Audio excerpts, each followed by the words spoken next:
السلام عليكم خوتي الرجاويين. كنتمنى تكونوا بخير وعلى خير وفي احسن الاحوال. مرحبا بكم في فيديو جديد في قناه انا رجاوي. الفيديو اللي بطبيعه الحال غندويو فيه على الماتش ديالنا اللي غيكون عندنا كونتر اولمبيك الجزيره من بعد العوده ديال البطوله الاحترافيه. صراحه توحشنا الرجاء وتوحشنا نشوفوا العزيزه الغاليه، واخا في الماتشات الاخيره راه كعاتنا، ولكن اش غدير كنحبوها اخويا. المهم الرجاء كونتر اولمبيك الجزيره، ماتش اللي غيكون عندنا يوم السبت 25 اكتوبر على الساعه السادسة مساء في الميدان ديالنا في ملعب مركب الخامس. فاذا في هذا الفيديو هذا غندويو مزيان على المباراه وعلى الفريقين بجوج، غنشوفوا اخر المستجدات ديال الفريقين والترتيب ديالهم في البطوله، وغنعطيو احسن تشكيله اللي تقدر تجيب لنا الرباح وثلاثه النقاط. زائد غنشوفوا شحال من حاجه اخرى في هذا الفيديو هذا. ولكن قبل ما نبداو بغيت منكم اللي هذه اول مره كيشوف فيها القناه ديالي ولا ديجا كيتفرج فيها او مازال ما مشتركش، فما كرهت انه يشارك فيها دابا باش يساعدها انها تكبر وتوصل رجاويين اخرين. فخلينا دابا نبداو من بعد هذا الانترو.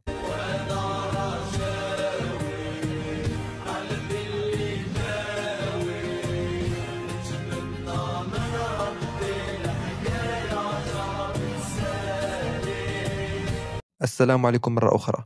الرجاء كونتر الجيرة، الماتش اللي غيكون برسم الجولة السادسة من البطولة الوطنية، الماتش اللي غندخلو فيه الجيرة يوم السبت المقبل على الساعة السادسة، وكل المتطلبات أننا نساليو داك الماتش من تصرين و 3 بوان تكون في الجيب إن شاء الله. هاد الماتش اللي بالنسبة ليا كيخصو يتربح لعدة أسباب، واللي أولها باش أننا نرتقيو في سبورة الترتيب، وثانيا حيت راه تابعنا من بعد هاد الماتش هذا واحد جوج ماتشات اللي صعاب بزاف، واللي هما مباراة الديربي كونتر الغريم والماتش ضد بركان. فيعني الانتصار في هذا الماتش هذا راه شي حاجه اللي ضروريه، الانتصار اللي اكيد انه غادي يخلي اللاعبين يلعبوا دوك جوج ماتشات الجايه ثقه كبر ومورال طالع. زائد الا قدر الله ما ساليناش هذا الماتش هذا بالربح، وفي الماتشات الجايه تعثرنا ضد الوداد ولا ضد بركان، فراه بنسبه كبيره غيمشي علينا الصراع ديال البطوله. هذه البطوله اللي لحد الان المتصدر ديالها هو الماس، اللي متصدرها ب 11 نقطه من اصل خمسه ديال الماتشات، اي انهم عندهم مباراه زايده على باقي الفرق الاخرى. الماس اللي راها غاديه في خطى داك التوقع اللي كنت درت في هذا الفيديو هذا ديال انها تكلاسا من خمسه الاولى، فاللي بغى يتفرج في داك الفيديو راه غيلقاه في القناه.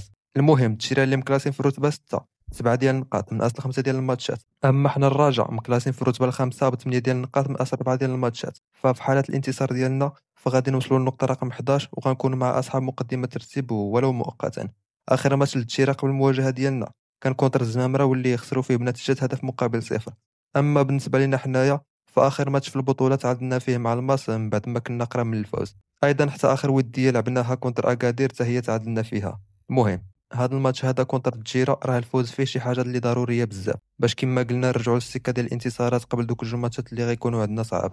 الجيرة اللي على ما كيبان انه فريق سهل انك تسجل عليه، وهذا الشيء اللي كيبان من خلال عدد الاهداف اللي تسجلت عليه واللي واصله 7 ديال الاهداف في المرمى ديالو، اي انهم بين الفرق اللي ملقيه اكبر عدد ديال الاهداف. فيعني راه ما كاين حتى شي عذر باش اننا ننتصروا في هذا الماتش هذا، خصوصا ان المباراه في الملعب ديالنا وبالجماهير ديالنا.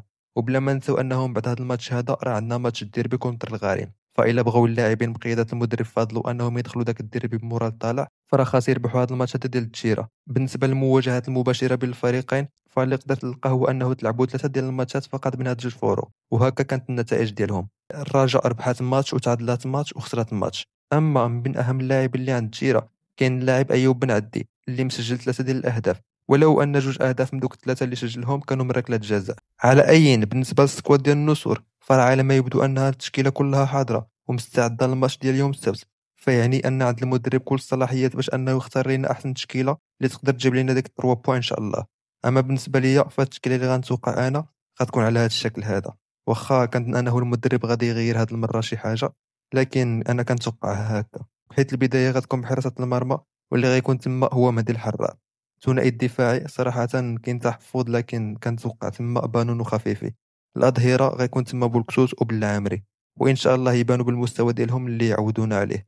اما بالنسبه للوسط غنختار تما الثنائي ديال مكازي والشريبي وقدامهم بوغرين. اما بالنسبه لخط الهجوم فراه كنظن اولا ما كرهتش انها تكون هكا، ايوب المعموري والضحاك كاجنحه واسماعيل خافي كراس حربه. فبالنسبه لي هذه التشكيله اللي يقدر يبدا بها المدرب ديفيد سفادلو ويجيب لنا بها الانتصار قبل موقعة الديربي ان شاء الله. فانتوما شنو كيبان لكم في هذه التشكيله هذه؟ واش كتفقوا معايا فيها ولا لا؟